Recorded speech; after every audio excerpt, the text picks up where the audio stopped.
Today's NBA is a win-now league. If a team can't figure out how to make it work within a couple of seasons at best, there's a really good chance you see something change in a major way. This fast-paced environment rife with player movement and small championship windows has created two main categories that just about every single team in the NBA exists within. A team is either trying to win, and every decision is made based off of the fact that there's a limited window of opportunity, so even if it requires Frankensteining together some really top-heavy teams, and even if none of the players remain after that window is closed, if the team is able to walk away from the era with a championship or two, that's well worth whatever had to be done to get there. And the other scenario is you're rebuilding. I mean, it makes sense, right? You're either all in on winning now or all in on the developmental process and are playing the long game. It doesn't make sense to half-ass either way and just be stuck in the middle, right? Correct. Yes, that's correct. I won't drag this out too much, I promise. A team that's better than the worst, but not good enough to compete with contenders, gets the shit end of both of those. Other than experimenting with players and maybe miraculously finding a franchise cornerstone, there's really no benefit to not committing in either direction. There isn't any real postseason hope for the team, but they also aren't bad enough to receive draft luck in the lottery. Years can go by and players' primes can be wasted before a team finally decides to go one way or the other. Even still, there are a few teams right now that are caught in that limbo space between being competitive and rebuilding, and to very little surprise, they're the most directionless teams in the NBA.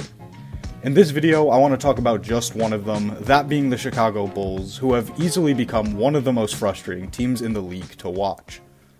Chicago showed a lot of promise early on 2 seasons ago, having acquired an assortment of fresh faces, but after a few unfortunate injuries and the eventual fizzling out of their season, they've pretty much stood still and let the past year and a half come and go without making any significant changes.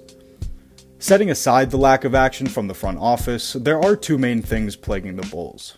That being the injury of Lonzo Ball and the aging trio of Zach LaVine, DeMar DeRozan, and Nikola Vucevic. I want to address Lonzo's injury first because it's kind of like the elephant in the room at this point when it comes to talking about the Bulls.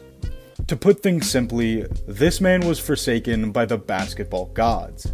After a season-ending injury to his left knee in January of 2022, Lonzo went all over and saw doctor after doctor, specialist after specialist, and all of them seemed to be puzzled by his unique situation.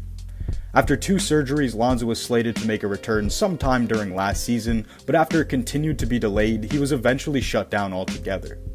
And speaking from an outsider's perspective, who always errs on the positive side when it comes to injuries, I can say, the prospect of Lonzo ever being able to play another NBA game was looking pretty grim at points.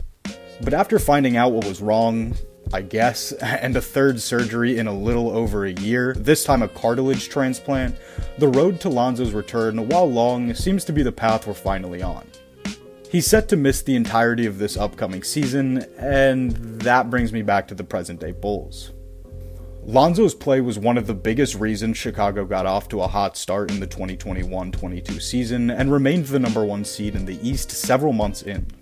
His stats aren't going to jump out at you, but the streets will remember how swaggy Lonzo Ball was for the first half of that season. Elite court vision, elite passing, elite from the 3, solid to great on defense, he was nearly the complete package. Faults that have become a lot more apparent over the past season and a half, Lonzo was able to hide. The Bulls have filed a disabled player exception with the NBA, meaning they're allowed to sign someone for up to half of Lonzo's salary. This is around $10.2 million, and that does help the team not be completely screwed without their starting guard or the cap space to find a replacement, but of course nothing beats having him in the lineup. But aside from the Lonzo situation, which you can only do so much about as a franchise, there's still a glaring issue. The Bulls struggle when shooting from 3, and they don't distribute the ball well. This led to a frequently stagnant offense, and their 7th worst team offensive rating in the league last season is proof of that alone. To highlight these issues, consider this for reference. DeMar DeRozan leads the team in assists with 5 a game, and there's only one player on the entire roster who shoots 38% or more from 3 on more than 1 attempt. In fairness, Zach LaVine shoots 37.5 on like 7 attempts, so I was being selective about the 38%, but for an entire team, that's not a particularly high bar. Speaking of Chicago's $200 million man, I just don't think Zach LaVine can lead a team deep into the postseason, let alone to a championship. He's not great in the clutch, and I'm quite confident he's not a primary ball handler for a title contender. Also, and I'm not going to pretend like he's played on many good teams in his career, but last season was LaVine's first trip to the playoffs. I think he could be a third or even second team option on a championship team. I don't want to sell him short. He's still an all-star caliber, 25 points per game guy. I think the Bulls are just asking too much of him right now. As for DeMar DeRozan, his place on the team is tricky. Undoubtedly, he's been Chicago's most consistent player over the past 2 seasons, and he dealt with a few lagging injuries throughout last season, which I think accounts for his slightly down year. But I would be really shocked if the best of DeMar DeRozan was somehow left to be seen. DeMar's 34 and favors low efficiency, high degree of difficulty shots in and around the mid-range and paint. Of course, DeRozan's the king of mid-range right now, but that's right now. It's a physical and demanding playstyle that won't translate with age the same way being a perimeter scorer does. I think it's fair to question whether the Bulls would find better value in trading him while he's still an efficient star player, or in keeping him and hoping they can find other high-level talent to pair alongside him. DeRozan's contract is up by the end of this coming season, and he'll become an unrestricted free agent, so if Chicago wants to keep him, they're going to have to pay him. And to add to the pressure, if they don't trade him by the deadline halfway through this season, and he ends up having a good year, the Bulls could lose DeMar for nothing. But again, it's only worth running back his time with them if there's a guarantee for better accompanying pieces. And for Nikola Vucevic, the last of the trio, the man who managed to put up the exact same stats 2 seasons in a row, he's a pretty limited center. Mainly, he lacks lateral quickness, which means he can't defend the point of attack, and he's a relatively weak rim protector, but he can be pretty efficient when scoring, albeit with a limited offensive arsenal. Vooch was again being asked to do too much by the Bulls, which in turn showcased his weaknesses, but I think a competitive playoff team can definitely do worse than him as their 5, but only if they're not looking for a defensive anchor.